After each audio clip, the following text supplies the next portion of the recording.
Today we are going to see the summary of Mending Wall by Robert Frost. About the author, he was born on 26 March 1874, died 29 Jan 1963.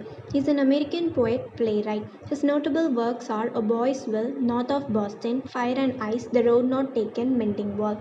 The poem is the first work in the Frost's second book of poetry, North of Boston, which was published upon his return from England in 1915.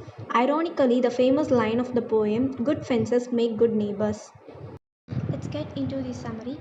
Every year, two neighbors meet to repair the stone wall that divides their property. The narrator is skeptical of this tradition, unable to understand the need for a wall when there is no livestock to be contained on the property, only apple and pine trees.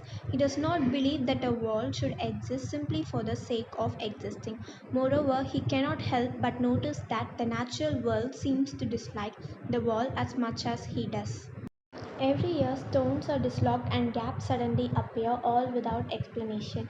Every year, the two neighbors fill the gaps and replace the fallen boulders, only to have parts of the wall fall over again in coming months. It seems as if nature is attempting to destroy the barrier that man has created on land, even as man continues to repair the barrier simply out of habit and tradition. Ironically, while the narrator sees to begrudge the annual repairing of the wall, moreover, the narrator himself walked along the wall at the other point during the year in order to repair the damage that had been made by the local hunters.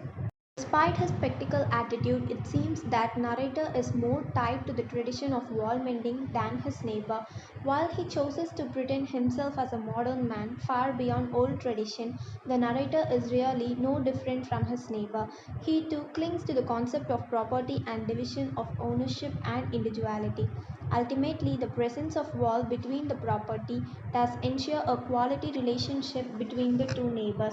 By maintaining the division between the properties, the narrator and his neighbor are able to maintain their individuality and personal identity as farmer, one of apple tree and one of pine tree. The act of meeting to repair the wall allows the two men to develop their relationship and the overall community far more than if each maintains their isolation on separate properties.